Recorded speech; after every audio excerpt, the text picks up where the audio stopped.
If you want your MIDI drums to sound real, stick around because I'm going to give you a few tips on how to do that. Okie dokie. So I am actually currently in the process of picking out some drum tones for my upcoming album. So very quickly, just to explain what bleed is any information that is being picked up by the microphone other than the source material that is being recorded. So, let's take example here. We got some toms right here. And if you notice, these cymbals are fairly close to these tom hits. And if there were microphones on these toms would have bleed or spill bleeding into those microphones from the cymbals anytime a drummer would hit that. Although the microphones are recording the toms themselves, that information from the cymbal hits is being bled into that microphone. So that's a very, very simple way to explain what drum bleed is. So let me just play you a quick little beat here.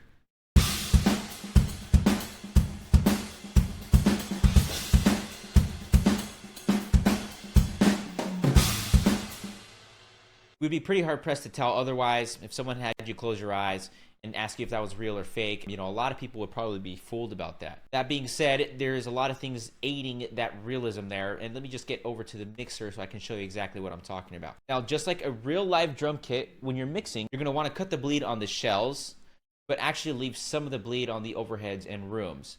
So in real life, what we do is we try to gate these shells as tightly as possible while still retaining a lot of their character, punch, and actual length of the tails of the hits, while minimizing the amount of bleed coming into those microphones. The goal ultimately, if it's possible, is to eliminate the bleed entirely, just leaving the shells completely isolated. And then that's in an ideal world, and MIDI drums actually let us recreate that ideal world fairly easily. Now, when it comes to overheads, if you guys ever recorded real drums, overheads, the goal is actually inverted. Instead of trying to cut out the cymbal mics on the direct mics on the shells, you actually want to cut out the shells from the cymbal mics, leaving yourself primarily just with cymbal microphones. Now, I've experimented in the past where I have completely eliminated the bleed from the shells on my overheads and left my drums sounding a bit unnatural, a little bit too isolated. You can actually check out my second EP under the intro name called To Suffer to hear that effect. However, in real life, there's always going to have some of that shell interaction with the cymbals. Now, the cool thing is, again, about MIDI is that you can control the amount of the shells in the overheads. Now, I don't have a room microphone to show you, but there are room microphones in here, and it's actually an inverted process as the overheads. With room mics, what you're going to want to do is actually reduce the amount of cymbal spill while retaining a lot of the shell information in your room microphones. Now, you don't want to eliminate all of the cymbal microphone information in your room mics because that is actually going to be a lot where the realism comes from, your room microphones. But retaining some of that information of the cymbals in there is going to aid you in that. So I'm going to show you guys how it's going to sound if we don't enable any of the bleed on the overheads and the room mics, because it sounds pretty awful. So let me just go here and disable all of this, disable this, disable this. So I have went through my room microphones here and disabled all the bleed, and then I went to my overhead channel and disabled the bleed. So let me go ahead and now play you the drum beat that we have now.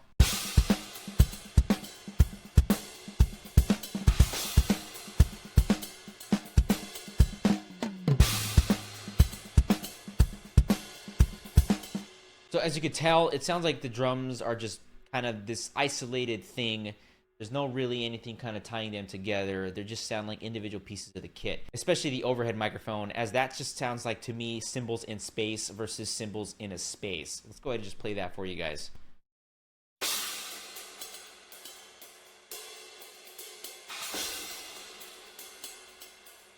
In an ideal world, you would think that's actually what you want, but unfortunately, that actually is what takes away a lot of that realism. Now, I'm going to re-enable the bleed on just the overhead microphones, but I want you guys to pay attention to how much better it sounds, just even with the microphone bleed on the overheads, this is going to sound.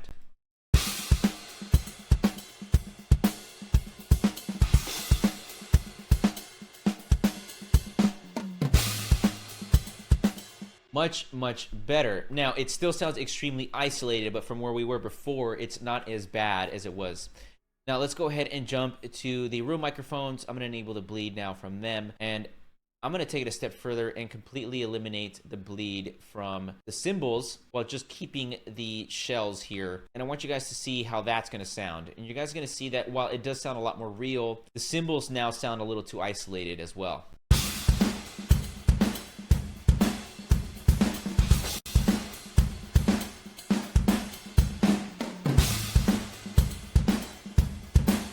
Like, it doesn't sound too bad, but if you really pay attention, it almost sounds like the cymbals are just kind of there, like they're just existing, but they're not existing with the rest of the kit. It's very odd to describe. Just go ahead and rewind the video a little bit to check that out. So now let's check out how everything sounds that I have bleed both from the shells and the cymbals.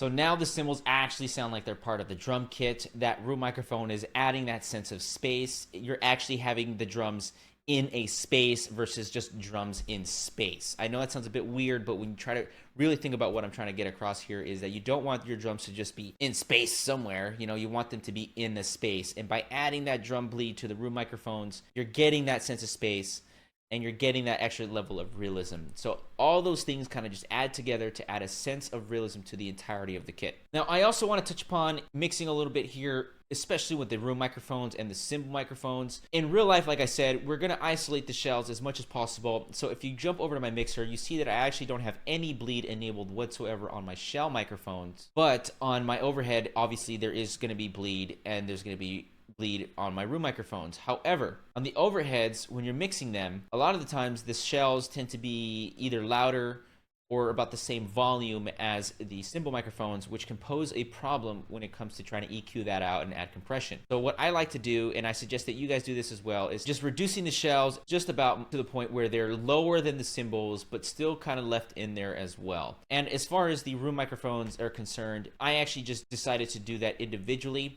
So I left all the shells at the same volume, but on the cymbals, I dropped them down about 6 decibels individually. So as a group, each cymbal is brought down 6 dB, leaving majority of the shells a little bit louder than the cymbals. And this is due to when you heavily compress your room microphones, the cymbal microphones are going to be brought up in volume due to the compression. You can try to EQ that out, but there's really no way around this when you start to use heavy compression on your room microphones. You know, the cymbals are going to just be brought up anyways. So let's quickly talk about velocity and dynamic variation before we end the video. This is going to be your last step to make sure that your realism is on point here. Now, a drummer never hits the same velocity twice. It's always going to have some variation regardless of how good they are. Now, my general approach for the shells versus the cymbals varies slightly. When it comes to the shells, I actually tend to be pretty detailed in terms of velocity editing. You can see here, this is extreme variation here in terms of what's going on velocity wise on the snare drum. The kick drum is not so much. Now the ride I treat very similarly like I would the shells.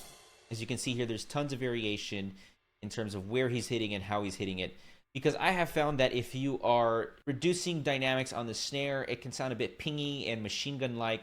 And ride cymbals not programmed well is a dead giveaway of what a pretty amateur job was done on programming your drums. Now, there's not a lot of crashes here, but when it comes to the crashes, it's a little bit different. I tend to just do very little dynamic variation and just tend to do a lot of the times hard hits on the cymbals. I don't really tend to do anything less than maybe about 100 on a cymbal hit, only because I have found that you really want them to explode. Since we're working in metal, you want them to have kind of like that explosive quality to them, and I have found that if you kind of undercook them in terms of that velocity dynamics, you don't really get that explosion that you get and that you want from cymbals in regards to metal. So let me show you what everything sounds zeroed out in terms of dynamics.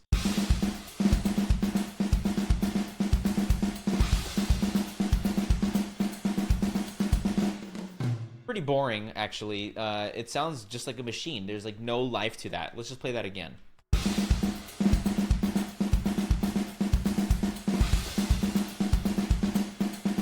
Let me go ahead and reintroduce those dynamics.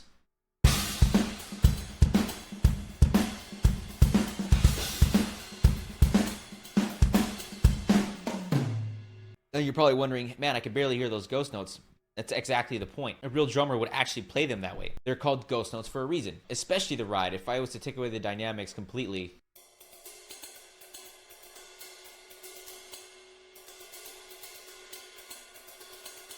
now that still sounds pretty convincing only due to the fact that there is multi-sampled triggering here going on, so I'm doing the different samples here and there. But if I was to reintroduce those dynamics, you'll hear it a lot more lively and realistic.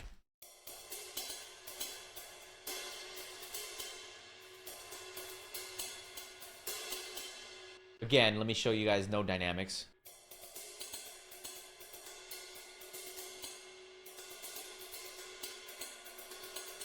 You still need to have that variation in dynamics because it's gonna ultimately lend itself to that realism. Don't shy away from going a little bit crazy on your ride cymbals. So quickly, just to summarize everything, you want to add bleed to your overhead mics, but reduce the shells just ever so slightly so the cymbals are louder than the shells. In your room mics, it's the complete opposite. You want to keep the bleed of the cymbals, but reduce them in volume so that the shells are the predominant factor in your room mics. And in the shells themselves, you want to completely isolate them and use the room mics as the contributing factor to glue the entire kit together in a sense of space. When it comes to dynamics and velocity layering, the shells in the ride receive similar treatment where it's a very detailed process going over each individual drum kit. In regards to cymbals, it's a little bit more straightforward where less dynamic variation is required. Just have a majority of the time hard hits going on. So I encourage you guys to give this process a go. Rewind the video if you guys want to rewatch any parts to kind of just see how I would process my drums to get extra realism in there. Really hope this guide helps you. So if you found this video helpful, give me a like, comment, and subscribe, and I'll catch you guys in the next one.